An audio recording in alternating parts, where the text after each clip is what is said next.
Oi, gente, vou gravar aqui então o capítulo 18, parte 2. Aí ele começa fazendo uma pergunta: foi a velocidade em que você estava ou foi a árvore?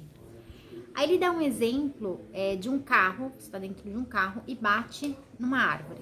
Então, se a sua velocidade está muito forte, ele fala aqui 150, 160 km por hora, e se você está num carro nessa velocidade, você bate numa árvore, o seu acidente é grave, né?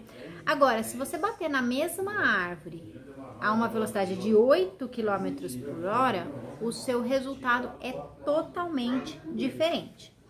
Então ele fala assim que a velocidade do carro é o poder do seu desejo, né? Então assim, quanto mais você deseja, mais entusiasmo, ou quanto mais tempo você passa desejando aquilo, mais energia se move, né, rumo àquele desejo. E aí ele fala que a árvore, nessa analogia, significa os pensamentos de resistência, os pensamentos contraditórios àquilo que você quer. Então você tem assim aquele mega entusiasmo, aí você vai lá e pá, barra num pensamento de resistência. Ele fala assim: não é agradável bater em árvores, assim como não é agradável manter desejos poderosos no meio de uma grande resistência. Alguns tentam corrigir a instabilidade diminuindo a velocidade do veículo, ou seja, negam o próprio desejo ou tentam liberá-lo a qualquer custo. No entanto, a melhor solução seria reduzir o nível de resistência. Então, quando você tá ali alimentando, gostaria de ter uma casa, gostaria de ter uma casa nova, mas aí você fala assim, gostaria de ter uma casa nova, pena que não tenho dinheiro. Resistiu. Então, você vai pondo o desejo da casa nova, depois, lá no futuro e tal. Às vezes você até vê uma casa, um anúncio e tal, você vê, você acha tão legal, nossa, eu queria morar aqui. Mas não tenho dinheiro. Mas isso não é pra mim. Mas eu não consigo. Todos esses pensamentos são o que ele coloca aqui como a árvore, que você vai batendo, batendo. Então, o que acontece? Para não ter um choque, você vai diminuindo seu desejo. Mas eu nem preciso de uma casa nova. Tá bom onde eu tô. Nem preciso de uma casa própria. Nem preciso disso. Vai diminuindo o seu desejo. Quando, na verdade, você tinha que diminuir a resistência. Tudo bem, não tenho dinheiro hoje, mas posso fazer isso, aquilo. Pensar como seria se você conseguisse. Como seria a sua vida se você tivesse dinheiro? Né? Então, é isso que ele quer dizer aqui, de reduzir a resistência e não reduzir o desejo. Aí ele fala assim: por trás de cada desejo está o desejo de se sentir bem. Olha que interessante, né? Ele fala assim: só existe uma razão para que um desejo seja mantido, quando a pessoa acredita que se sentirá melhor ao realizá-la.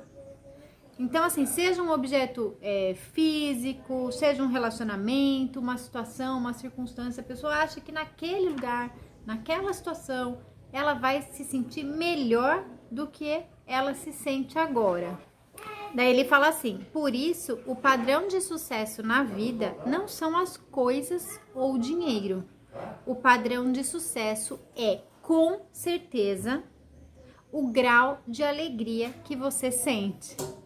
É demais, né, gente? Ele fala assim que a base da vida é a liberdade, né? E o resultado da vida é a expansão, que a finalidade da vida é a alegria, né? Então, assim, o mais importante da manifestação do desejo é o que, antes, né, da manifestação do desejo, é o que você sente no momento. Então, ele fala que a gente quis vir aqui para esse mundo para se conectar com a energia que cria mundos e para fazer a gente fluir, né? Essa energia, fazer essa energia fluir aqui, criando, né, os nossos desejos. E não porque é importante, não porque os objetos, aquilo que a gente quer é importante, mas porque a gente quer mesmo fazer essa energia fluir. É isso que a gente veio fazer aqui, é deixar a energia fluir. Essa energia é fundamental para a vida.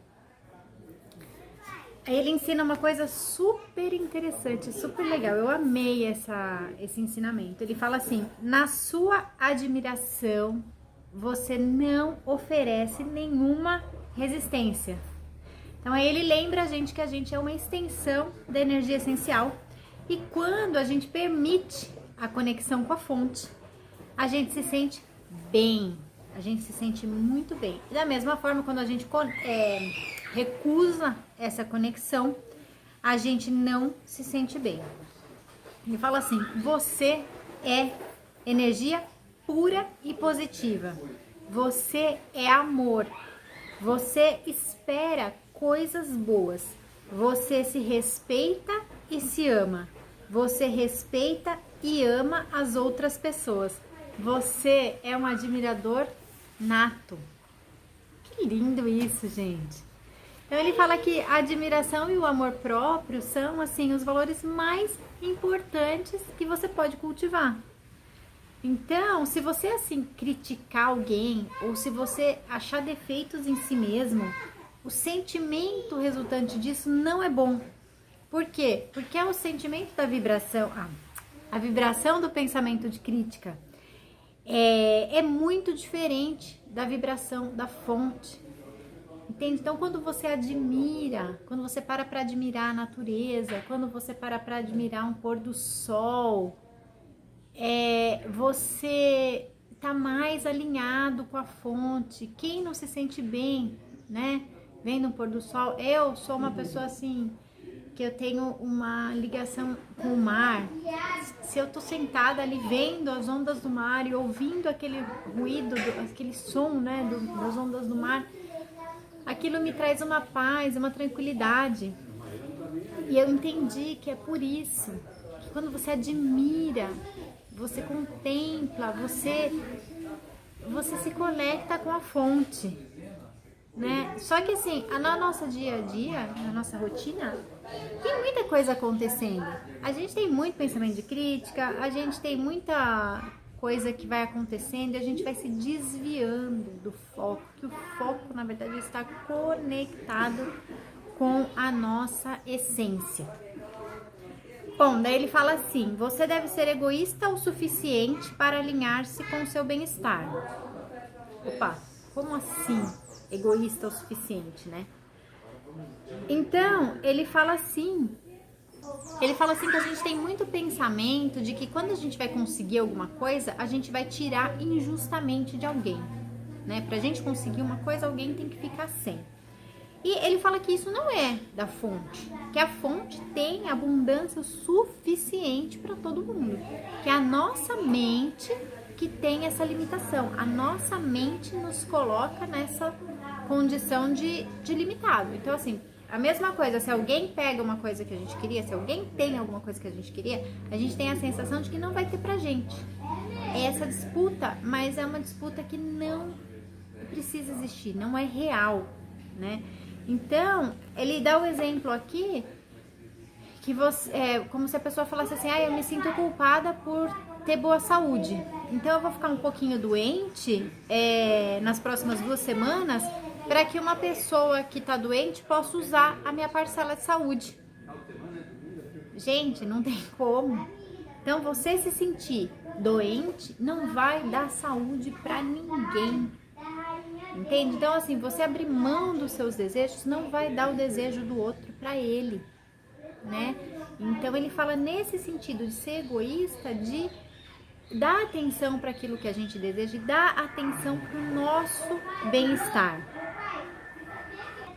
E ele fala mais: alguns temem que uma pessoa egoísta prejudique intencionalmente a outra, mas quem está conectado com essa energia essencial não é capaz de desejar o mal de outra pessoa, porque essas vibrações não são compatíveis. Então, quanto mais a gente se alinha à fonte, mais a gente faz o bem para as outras pessoas, porque daí a gente sai completamente dessa questão de poder fazer mal para alguém, porque a fonte é de expansão, é de alegria, é de amor, e é com isso que a gente tem que nisso que a gente tem que focar a nossa atenção, em se conectar.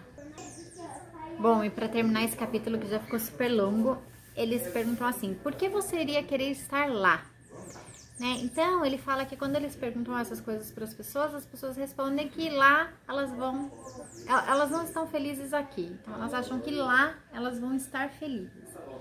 E aí ele explica que então a gente tem que saber que sentimento é esse que tá lá, nesse lá que a gente não tem agora, né? Por quê? Porque se a gente estiver ligado ao sentimento que tá lá, é assim que a gente vai conseguir chegar nesse objetivo. Que enquanto a gente não chega no ponto de atração daquilo que a gente quer sentir lá, a gente não consegue se movimentar, fica impossível. Ele fala assim, é importante entender é importante entender o que é que se chama de lá e tentar descobrir os sentimentos ligados ao lá, pois enquanto esse lá tiver uma vibração confusa, será impossível chegar lá, né? Então a gente tem que se conectar de uma forma vibrátil com aquilo que a gente quer. E ele fala de novo, né? Repete que as emoções são a nossa bússola, né? Estão mostrando se a gente tá conectando ou desconectando daquilo que a gente quer. Bom, esse aqui foi o nosso capítulo 18, parte 2.